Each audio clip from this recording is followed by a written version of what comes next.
Okay, lots and lots of Tesla news this week. So the Tesla Model S Plaid set a new record on the Nürburgring, famous racetrack in Europe where car makers go to test their cars and go for bragging rights. So Tesla now holds the record for the fastest production electric car around the Nürburgring, about 7 minutes and 35 seconds.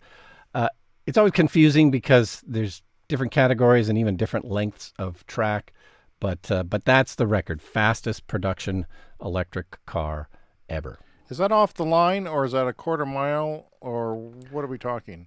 Well, it's one lap of the course, which is a few kilometers long.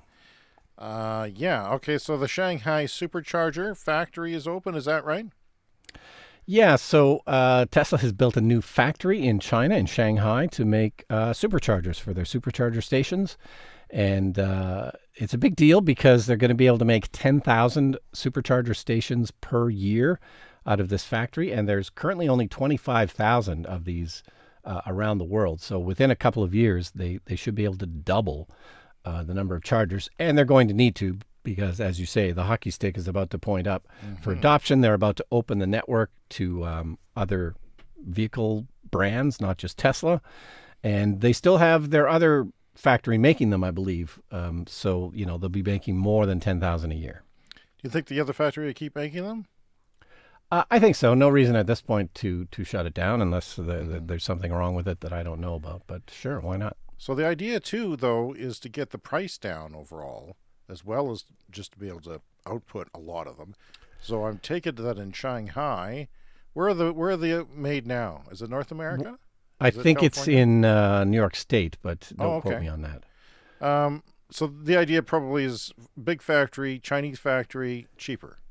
Yeah, they should be able to make more and just a greater volume. You get economies of scale. So yes, they should be able to make them faster and cheaper.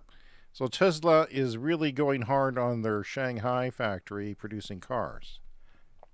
Yeah, record numbers coming out for last month for August, most vehicles ever produced. They still have to deliver those vehicles, so this is the final month of the quarter. So there's going to be another end of the quarter push, like there always is with Tesla, to actually get all these vehicles delivered, both in China, in Europe, in North America. There's always a bit of a crazy rush, to get this done at the end of the quarter. Right. Well, what about this? Frickin' laser beams! What about those, Brian? Frickin' lasers. Yeah, so no one's really sure how this is going to work or if it's going to work. But there was a big story this past week that Tesla has officially obtained a patent on the idea of using lasers as windshield wipers or to clear things off the windshield.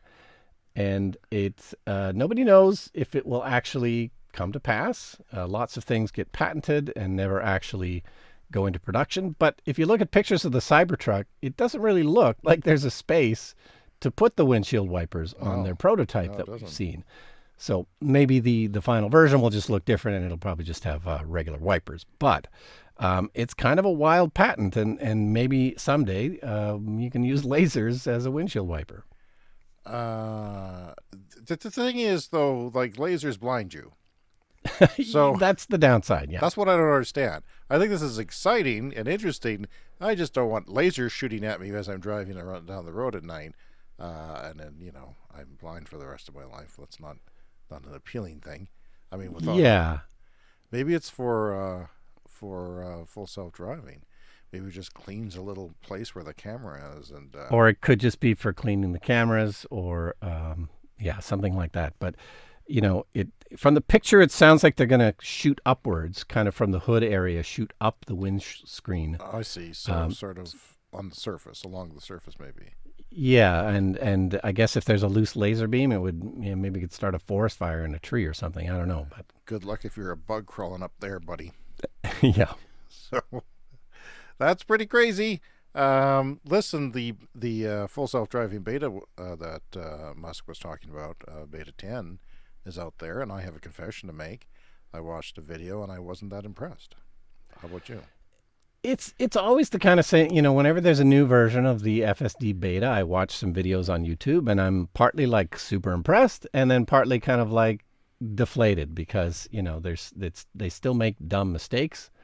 It's definitely an improvement, but yeah, every time there's a new release, you kind of think, okay, well, that's an amazing improvement, but how many more of these improvements is it going to take? Is it going to be, 5, 10, or is it going to be 100? Like it could take 200 more releases for this to be actually usable. It could, but at some point the whole thing could just start learning on its own and take off. We don't know. Yeah, I mean, I think the improvements are exponential. I think they're getting faster. So this is version 10.0. The next version coming out apparently soon, in a few weeks, 10.1 or perhaps 10.2. They're merging all the stacks. So not that I really understand this, but currently they have the highway driving stack of software that they use, and that's still the old version. Right. And then they have this new version for city streets, which is all the new software. And by the next release, they're going to merge that, and it's going to be all the same software stack that's doing city streets and highways. So that in itself should be a big improvement. But, it's probably also a step back, too, because the highway one worked really well. So, it's always, 3 steps forward, 2 steps back, I think. But getting it to one software stack, I think, is a big deal and should help a lot. Tesla was blocked in New Mexico from opening a storefront. A number of states have come out and used archaic laws from years ago to try and prevent Tesla from they're idiots from selling cars. There's the lobby of the dealerships, the ICE dealerships, but yeah, what's that about? Yeah, so there are several states that do not allow the sale of Tesla vehicles in America because there are these old kind of anti-monopoly laws that said that the car makers weren't also allowed to own the car dealerships. But, this was set like 100 years ago, and it applied back then. It doesn't really apply now. So Tesla has had to fight the legislation in different states and come up with workarounds where maybe there's a service center just across the border in another state or something.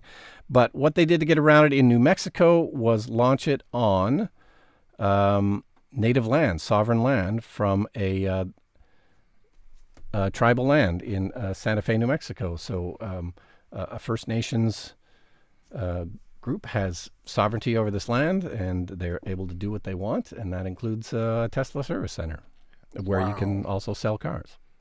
That's just ridiculous. I hope they sell 1 million of them.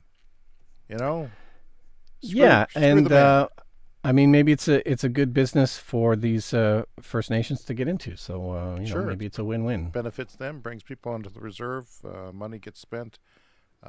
Good stuff. The Clean Energy Show with Brian Stockton and James Whittingham.